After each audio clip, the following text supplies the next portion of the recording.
essa lição de hoje, ela inventou a profecia 2.0. Isso aqui é a lição mais rebuscada que eu já vi, assim, que fez uma relação aqui de várias coisas que você não fazia nem ideia. Essa lição de hoje, rapaz. Tipo e antítipo. A gente já começou a ver isso ontem. Não entendi a lição de hoje, então eu disse assim, eu vou deixar para o meu professor explicar, porque só assim eu vou entender, porque ela hoje é complicadinha, viu? Também não entendi nada. Assim, entendi, mas não sei entender. Calma, é assim mesmo. Às vezes eles não ajudam não, às vezes eles falam para pessoas que já são assim, já de um nível mais de instrução maior, eles não pensam que nem todo mundo vai entender. Tem esse problema também, às vezes a lição ela não facilita tanto. Mas ainda bem que tem esse culto matinal para a gente entender melhor e tem os vídeos dos pastores que eles explicam mais debulhado. Então vamos lá. Já entendemos uma coisa. Tipo e antítipo. O que é o tipo? O tipo é o símbolo e o antítipo é o cumprimento daquele símbolo. Isso aí a gente já entendeu lá de ontem. Então, aqui na lição começa dizendo o seguinte. Nós, os intérpretes da Bíblia, nós que lemos a Bíblia, a gente não pode pegar um elemento da Bíblia e colocar um significado que a gente queira. A gente não pode pegar qualquer símbolo do Antigo Testamento, qualquer pessoa ou evento e dar o significado que a gente quiser. A própria Bíblia, ela oferece as diretrizes, ela oferece os meios para a gente entender aquele símbolo. A própria Bíblia abre espaço para a gente interpretá-la, para a gente aprender sobre ela, ela explica como a gente deve aprender sobre ela. Então, esse é o sistema da Igreja Adventista, é usar a Bíblia como a sua própria intérprete. Então não é o que a gente acha, é o que a Bíblia diz. Certo? Então por isso que quando a gente estuda profecias, quando a gente estuda aquele curso do Grande Conflito, aquele curso que que Luiz Gonçalves fazia, tinha uma tabelinha de conversão profética. Quem vinha aqui na segunda-feira de manhã, ou na segunda-feira de noite aqui em casa, quando a gente estudava Daniel e Apocalipse, a gente decorou, Maria José tal nesse tempo, a gente fez uma tabelinha para entender o que é vento, o que é mulher, o que é besta, o que é chifre, né? O que é animal. E assim a gente foi entendendo cada símbolo. E como foi que a gente foi entendendo isso? Tinha o símbolo, tinha a passagem e aí a gente entendia o significado. Então a Bíblia mesmo se explica. A Bíblia mesmo facilita a compreensão dela para quem está estudando ela, certo? Aí aqui, a lição de hoje, ela aprofunda isso ainda mais. Ela pega o tipo, o símbolo, e ela coloca 3 aplicações daquele símbolo no Novo Testamento. Então pegue um símbolo do Antigo Testamento, por exemplo. Pode ser o povo de Israel, pode ser o Êxodo e pode ser o santuário. Pegaram aqui 3 símbolos do Antigo Testamento: o povo de Israel, o Êxodo e o santuário. 3 símbolos, certo? Como é que esses 3 símbolos eles se cumprem no Novo Testamento? Aqui tem 3 formas, 3 fases em que esses 3 símbolos eles se cumprem no Novo Testamento. 3 formas distintas. A primeira fase é na vida de Cristo. Então, o símbolo de Israel se cumpre na vida de Cristo. O Êxodo também se cumpriu na vida de Cristo em algum momento. E o santuário também se viu na vida de Cristo em algum momento. Está entendendo agora? Então, essa é a primeira fase. Os 3 símbolos, eles se cumprem na vida de Cristo. O símbolo do povo de Israel, o símbolo do Êxodo e o símbolo do santuário. E essa primeira fase, que é a vida de Cristo, tem o nome de cristológico. bem fácil de entender, cristológico, né? Cumprimento cristológico. A segunda fase é na experiência da igreja cristã, que pode ser tanto a igreja cristã do tempo de Atos, como a igreja cristã no tempo da Idade Média, como na igreja cristã nos dias de hoje. É o presente. Encara isso aqui como cumprimento na experiência da igreja do presente. E o nomezinho que se dá é cumprimento eclesiológico. Então, o primeiro é cumprimento cristológico, na vida de Cristo, e o segundo é eclesiológico, na vida da igreja. Então, o símbolo do povo de Israel se aplica para a igreja cristã. O símbolo do êxodo também se aplica em algum aspecto da igreja cristã. E o símbolo do santuário também se aplica à igreja cristã. Entendendo agora? E aí vem a terceira fase, o terceiro momento em que esses símbolos eles são cumpridos, que é no fim dos tempos, ou seja, na igreja perto da volta de Jesus, naquele cenário ali dos eventos finais, certo? E esse nomezinho que se dá é o cumprimento escatológico, dos últimos dias, da volta de Jesus, dos últimos tempos. Então, o símbolo do povo de Israel também se aplica ao período do fim dos tempos. O símbolo do êxodo também se aplica no período ali perto da volta de Jesus, dos eventos finais. E também é o símbolo do santuário. Se aplica ali aos eventos futuros. Então, tendo entendido isso, resumindo, cada símbolo do Antigo Testamento, desses três símbolos, se aplica em Jesus, na igreja e também nos eventos finais. Tendo entendido isso, vamos ver. O símbolo do povo de Israel. Como é que ele se aplica na vida de Jesus? Lá em Mateus 2,15, nós vemos ali aquela profecia em que... vamos conferir aqui. Em Mateus 2,15, é ali o relato do nascimento de Cristo, né? E o que é que diz ali? Diz assim: onde ficou até a morte de Herodes. Isso aconteceu para se cumprir o que foi dito pelo Senhor por meio do profeta. Do Egito chamei o meu filho. Essa profecia está lá em Oséias. A profecia original, ela falava do povo de Israel, certo?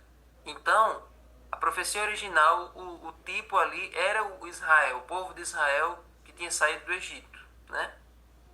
Só que aqui, em Mateus, o evangelista, ele aplicou aquele texto que falava do povo de Israel, ele aplicou para Jesus. Então, para Mateus, Jesus é o verdadeiro Israel. Então, o Jesus aqui, ele é o cumprimento daquele símbolo. O povo de Israel é o símbolo e Jesus é o cumprimento. Jesus aqui é o verdadeiro Israel, digamos assim. E aí, como é que o símbolo do povo de Israel se aplica à igreja? Em Gálatas 6,16, fala o seguinte. Em Gálatas 6,16 diz assim: e a todos que andarem em conformidade com esta regra, paz e misericórdia sejam sobre eles e sobre o Israel de Deus. Então agora, a igreja cristã é o verdadeiro Israel de Deus. Então, na primeira fase, na vida de Jesus, ele ali ele é o verdadeiro Israel, porque assim como o povo de Israel foi para o Egito, Jesus também teve que ir para o Egito para fugir de Herodes, certo? Então ali Jesus estava exemplificando o que aconteceu com o povo de Israel. Na segunda fase, agora, a igreja é o Israel de Deus. Tanto é que hoje nós orientamos sempre para que a nossa igreja, cada um de nós, cada membro, não fique prestando muita atenção com o que está acontecendo lá no país de Israel. Porque não interessa para a gente o que é os desdobramentos políticos lá da nação de Israel que tem lá que existe hoje. Porque tem gente que diz assim, fique olhando, fique prestando atenção lá com Jerusalém, com Tel Aviv, com aquelas batalhas. Fique prestando atenção que Deus escolheu aquela nação. Aquela nação não tem mais nada a ver com a profecia. Nós não temos mais nada a ver com aquele Israel lá. O verdadeiro Israel de Deus é a igreja cristã, espalhada ao redor do mundo. É a igreja daqueles que guardam os mandamentos de Deus e têm a fé em Jesus. Então você que estuda a Bíblia, você que é da igreja, você faz parte do verdadeiro povo de Israel nos dias de hoje. Amém? Amém. Então, essa é a segunda fase. E tem a terceira fase, que é a fase escatológica, que é ali no cumprimento dos 144 mil. E aí essa explicação dos 144 mil, eu estou devendo estudar com os novatos, que aqui tem Nifredes, tem Yara, não sei se tem mais alguma pessoa novata aqui, deixa eu olhar aqui nos participantes, mas deve ter. Então, os 144 mil é um número... Ixi, Maria, vou explicar isso hoje. É um número hiperbólico. O que quer dizer isso? É um número que a Bíblia coloca de uma maneira bem mais, digamos assim, exagerada para explicar a totalidade dos salvos. Então, lá em Apocalipse 7, a profecia é assim: o número dos salvos, dividido pelas 12 tribos de Israel, é 12 mil de cada tribo. Então, 12 mil vezes 12 mil vezes 12 mil, 12 vezes dá 144 mil o número dos salvos. Quer dizer que de todos os salvos de todas as épocas vai ter apenas 144 mil? Não. É porque na Bíblia o número 12 quer dizer totalidade. Então é como se Deus estivesse querendo dizer assim, ó, vai ter uma infinidade de salvos de todos os lugares, de todas as épocas. Assim como o povo de Israel tinha 12 tribos, 12 mil de 12 tribos, 144 mil, então quer dizer que o número dos salvos vai ser um número muito grande de todas as épocas. Certo? Então, os 144 mil quer dizer um símbolo da totalidade dos salvos. Tanto é porque os salvos não vai ser apenas de igreja adventista. E isso vale a pena todo mundo saber. Os salvos que vão entrar no céu não vai ser só os adventistas. Tem pessoas sinceras de outras religiões. Então vai ser os salvos da igreja adventista, salvos de outras religiões, salvos das épocas anteriores, da Idade Média, assim por diante. Então, vamos entender aqui. O primeiro símbolo, Israel, se cumpriu na vida de Cristo. Também se cumpre hoje na igreja cristã, na igreja adventista. E também vai se cumprir ali no momento dos eventos finais, com a totalidade dos salvos que vão subir, certo? Entendemos o primeiro símbolo? Quem é o povo de Israel? Em Cristo, na igreja cristã e nos eventos finais. Agora vamos para o segundo símbolo, o Êxodo. O Êxodo a gente também vê na vida de Cristo, lá em Mateus 2, 19 a 21. Da mesma forma que Jesus foi para o Egito, Jesus também volta do Egito. José e Maria trazem Jesus do Egito para Nazaré. Então o povo de Israel não foi para o Egito com a família de Jacó, e depois não saiu do Egito lá no Êxodo, com Moisés. Então Jesus também, a narrativa do Êxodo se cumpre na vida de Jesus. Certo? Jesus estava no Egito, mas Jesus voltou do Egito para Israel, para Nazaré. Aí a segunda fase, a segunda forma em que esse símbolo é cumprido. Além de ser na vida de Jesus, o Êxodo também é visto hoje na igreja. Como assim? Em 2 Coríntios 6,17, talvez você tenha lido, talvez não tenha entendido, mas esse texto quer dizer o seguinte, olha: por isso o Senhor diz, saiam do meio deles e separem-se deles. Não toquem em coisa impura e eu os receberei. Talvez você que tenha estudado a lição ficou perdido com esse verso. O que esse verso está querendo dizer? Aí você olha alguns versos antes, e o que é que diz o verso 14? Não se ponham em julgo desigual com os descrentes. Então, o que quer dizer essa aplicação do Êxodo na vida da igreja cristã? Aqui está falando do contexto quando você sai do mundo para vir se tornar parte da igreja.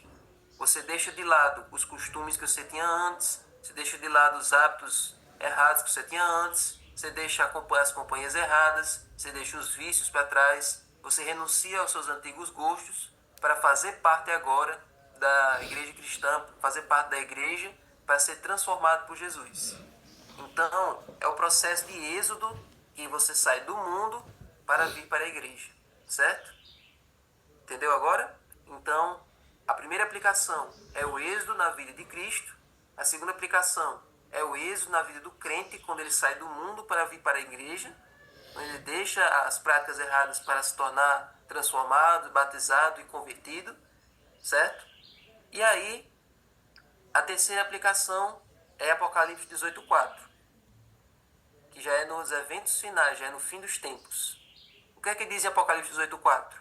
Hoje eu estou passando um pouquinho, mas é importante para todo mundo entender essa lição de hoje.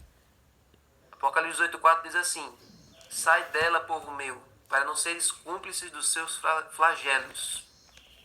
Essa aplicação aqui, irmãos, é naquele momento, nos eventos finais, em que os sinceros de Deus, que estão em cada religião, na católica, nas igrejas evangélicas, na Umbanda, na Macumba, pessoas que temem a Deus, que são fiéis são sinceras em cada uma das suas denominações, eles vão ser atraídos para a igreja verdadeira.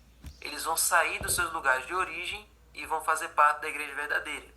Então é esse processo de êxodo das pessoas sinceras vindo para o lugar onde tem a verdade. E no lugar onde tem a verdade, existem aquelas pessoas que estão mornas, aquelas pessoas que não querem nada com nada, que não se comprometem, que não buscam o Espírito Santo. Essas pessoas vão sair para dar lugar às que vão entrar. Entendeu? Então, resumindo, o símbolo do êxodo se aplica na vida de Jesus, se aplica exatamente nesse período aí, né, Fred? Se aplica na vida de Jesus, se aplica na igreja cristã hoje, na vida do crente, e se aplica também nos eventos finais, na questão ali da sacudidura, ok? E por fim, chegamos no santuário. Esse aqui é mais fácil. De todos esses dois que a gente já viu até agora, o santuário é o mais fácil. Tem que ser, né? O santuário é a melhor coisa. O santuário é a cereja do bolo da Bíblia. Isso aqui é bem facinho. Como é que o santuário se aplica na vida de Jesus, gente? Isso aqui dá para vocês entenderem, bem facinho. Em que momento da vida de Jesus, Jesus disse que ele era o templo? Lá em João 2:21. Quando Jesus purifica o santuário, o que é que Jesus diz quando termina de purificar o templo? Ele diz para os fariseus assim: destruam esse templo, que em 3 dias eu o reedificarei. Então Jesus se identificou com o templo. Então Jesus morreu na sexta-feira, 3 dias depois ele ressuscitou. Então o corpo de Jesus, o próprio Jesus, era o templo. Ele se identificou como templo. Então o símbolo do templo se cumpre na vida de Jesus. Segunda coisa, como é que na igreja cristã, como é que o templo de Deus ele é visto na igreja cristã? A casa de Deus é o templo e cada um de nós somos o templo do Espírito Santo. Tá vendo aí? Então o santuário ele se aplica na nossa vida hoje, quando nós somos templos do Espírito Santo, ok? E como é que o santuário vai se cumprir nos eventos finais, na fase escatológica? Lá em Apocalipse 3:12 e no 21:3 diz o seguinte: ao vencedor farei com que ele seja uma coluna no santuário de Deus. Deus tem um santuário celestial, irmãos.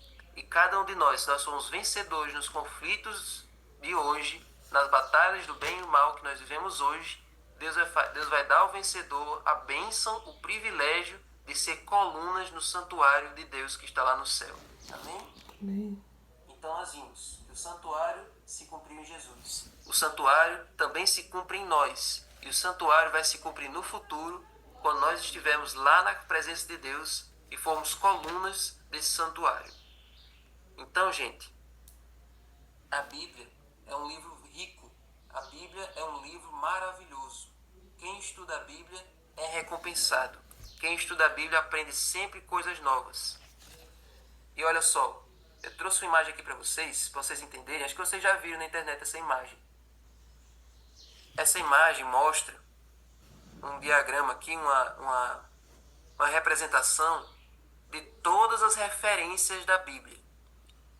Imagine que aqui é a Bíblia de Gênesis até Apocalipse, da esquerda para a direita. Todas essas linhas que estão subindo e descendo, que estão se cruzando, é todas as referências da palavra de Deus. Então, uma referência que está aqui bem no começo, ela vai, um texto que está aqui no começo, ele se relaciona com lá de Apocalipse. E um texto que está aqui em Êxodo se relaciona com lá de João. Então, essa imagem aí, irmãos, representa todas as referências que tem na Bíblia. Todos os textos que se relacionam uns com os outros. Então, por aí você vê que esse emaranhado de linhas aqui mostra o quanto a palavra de Deus é conectada. A palavra de Deus é um livro rico. A palavra de Deus é um livro onde quanto mais a gente estuda, mais a gente aprende, e que ela não é um livro desconexo. O Espírito Santo guiou os autores da Bíblia. Então aqui vocês entenderam hoje como esses 3 símbolos se cumprem em elementos do Novo Testamento. Então, gente, a Bíblia só tem um autor. As diferentes partes dela se harmonizam umas com as outras. Todas as doutrinas da Bíblia são coerentes entre si. Amém? Amém. Creia nesse Deus que deixou uma carta de amor para você, que deixou esse livro maravilhoso, essa regra de fé e prática para você se basear, para você aprender. E aí, ficou melhor de entender agora a lição da segunda-feira? Eu espero que tenha ficado e que você possa ficar na paz de Deus hoje e estudar novamente esses textos, conferir novamente para você colocar em prática na sua vida. Amém? Senhor Deus, muito obrigado, Senhor, por essa lição. Muito obrigado, Senhor, pelo entendimento que o Senhor nos dá da Tua palavra. O Senhor deu a profecia aos profetas e o entendimento o Senhor deu a nós. Nos ajuda, Senhor, a fazer bom uso dessas profecias em nossa vida e nos ajuda a nos preparar para os últimos dias e naquele dia que nós estivermos na Tua presença, no Teu santuário. Amém. Agora abençoa o restante aqui da programação, dirige cada um de nós no início dessa semana, em nome de Jesus. Amém. Olha.